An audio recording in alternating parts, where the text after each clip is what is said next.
So from time to time I take a little break from reviewing books and I publish some games from this book. This book is based on an idea that is kind of interesting. They say in Russian folklore that you need to know 300 positions to become a master level player. Nobody knows which are these 300 positions, but the author, that I think now is a grandmaster, not an international master,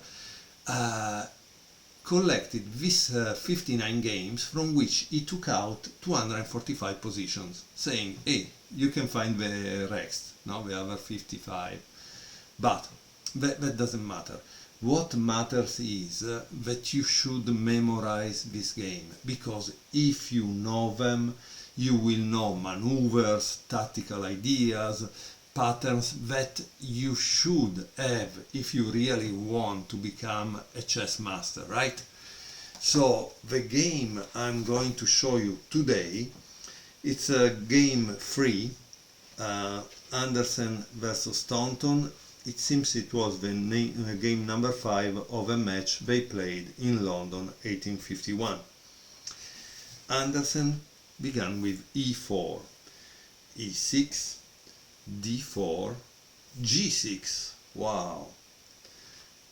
This is kind of really not romantic, right? It's a kind of modern opening for us, kind of hyper-modern.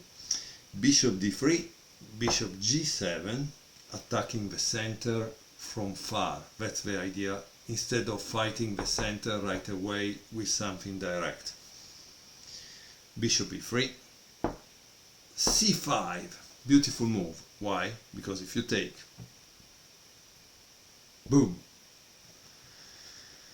Okay, c3, c takes d4, c takes d4, and queen b6. Queen b6 seems is not a good move, because as you can see he's attacking this, but this was the reason probably that Staunton avoided to play against Morphy, because Morphy understood clearly that you can give in the opening 1 or 2 pawns to develop all your pieces and start an attack. Probably Staunton didn't really understood that point, and what did he do? He took always the pawn. Now, against someone weak, maybe it works. Against someone strong, maybe it doesn't, right? Knight e2, queen takes b2, knight bc3. As you can see at this point, white has developed practically everything. Instead, black has 1, 2, 3, 4, 5. Is behind 5. 5 pieces are not out. It's terrible, right? Queen b6, and of course you need to go back because you don't want to have your queen trapped there, right? But that's another waste of a tempo.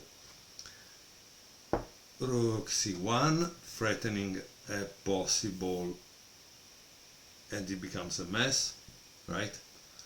Or something like this. You understand, it's a mess here.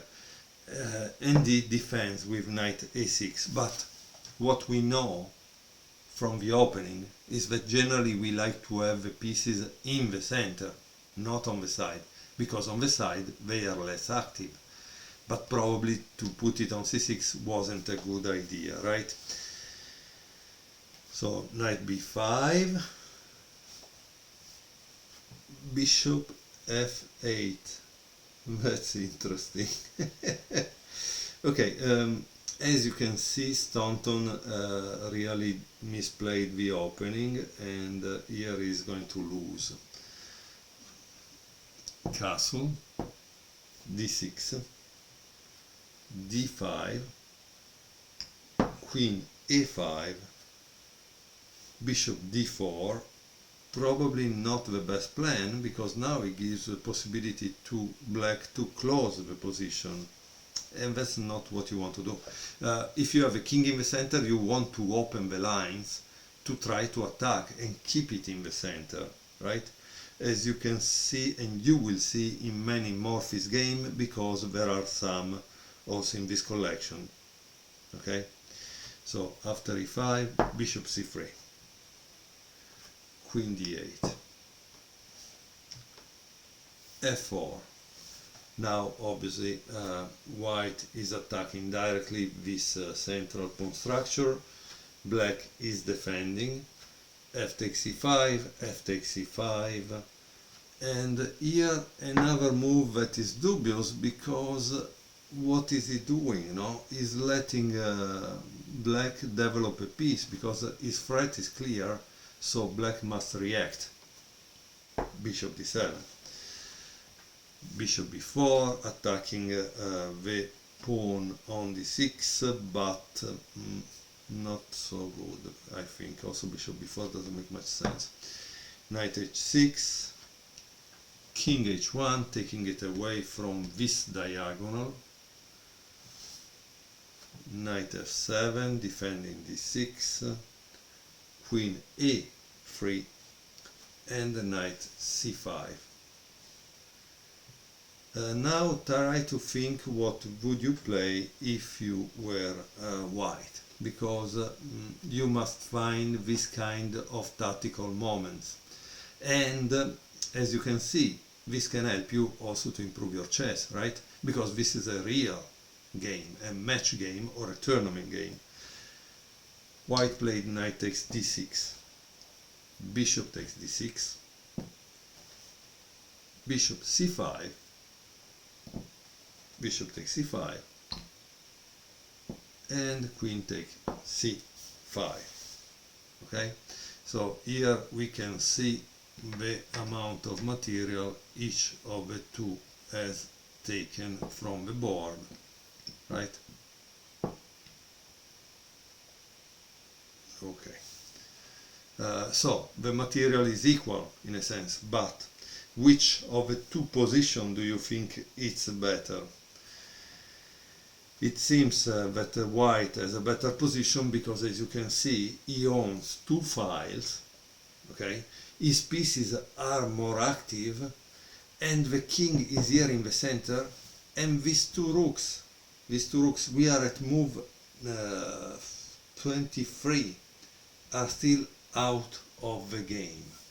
So that's kind of amazing, right? So black plays queen e7, trying to entice white in exchanging the queens, because if you exchange, the attack becomes less strong, right?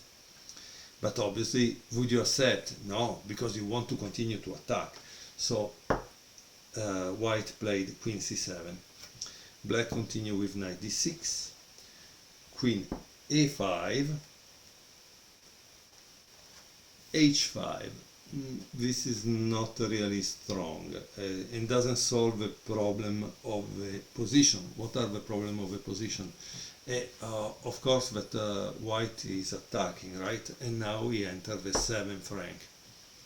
Why it's important to enter the 7th rank? Because you start to control this rank that is near the king, and in some cases there are some checkmate patterns.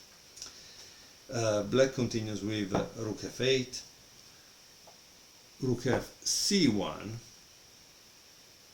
but here you must be careful, because you still have a possible back rank checkmate, especially if you move this. Okay, so white is a kind of block there to control f1 and avoid possible problems. a6. And now I advise you to pause the video and try to find the next move for white. It's a beautiful move. It's a beautiful move because it's not only an attacking move, but it's a freeing move. It's trying to free the pieces into attack the enemy king. And again, you can only do it, unfortunately, he misses chance in the opening, and so he has to do it now. He played knight d4, Boom! Great move. I would advise you to pause the video this time. I will not give you the analysis, but you need to have the analysis of what happened if black takes. Okay? So black didn't take, which tell you that probably it wasn't a good idea. But again, you need to prove it. You need to prove it. You need to prove it. So you need to have or a sparring partner or a computer, and you play against the computer, making the computer take on d4. In the game, black played rook c8, to which white played knight e6, right? Because he wants to occupy an outpost. Rook takes e7, rook takes e7, and rook f7. He cannot take because otherwise the rook takes, right? So how does white continues here? With queen b6, rook f6, h3. This is a kind of move that tells you something. What does it tell you? That now white is getting ready to use this, because it doesn't need to control f1 anymore, because he's not afraid of a checkmate, right? If there wasn't this, it's a checkmate.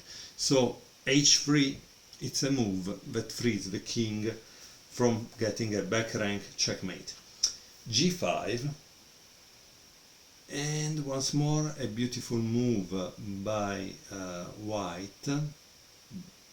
If you want, pause the video, try to find it out. It's attacking a pawn that is not defended. Boom, queen b2 attacking this, right? Knight b5 attacking the rook. So what do you think white will play? Obviously he takes, and now white can finally take on e5.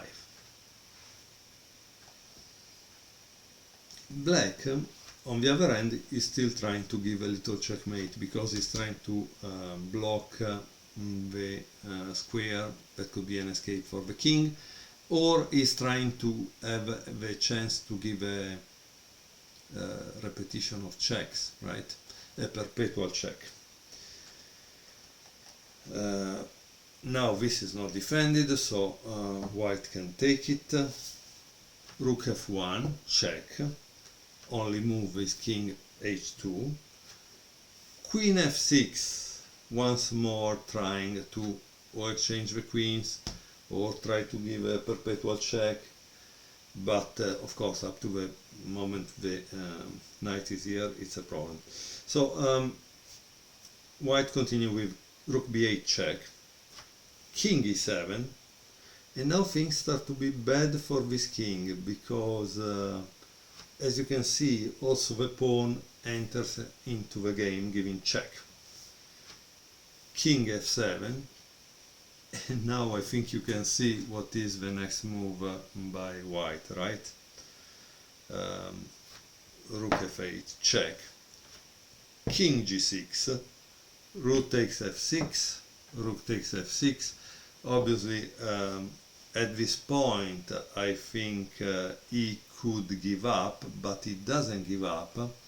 Staunton doesn't give up, and we have this beautiful checkmate that you can start to calculate, because it's just 2 moves, 3 moves away, okay? So pause the video and see the checkmate for yourself, because it's a kind of dance of the king that must dance to this kind of fire carbons because it's attacked continuously. Queen takes g5, king f7, queen g7, he takes here, and can you see the final checkmate? I hope you can. Queen e7, checkmate. Boom. The pawn is defending the queen, the king cannot escape here, cannot escape here, cannot go here, so what can he do? Nothing. And so we enjoyed this beautiful game by Anderssen against Staunton, played in London 1851. which is game number 3 of this collection. So try to remember, memorize all these games, because that will help you to improve your chess.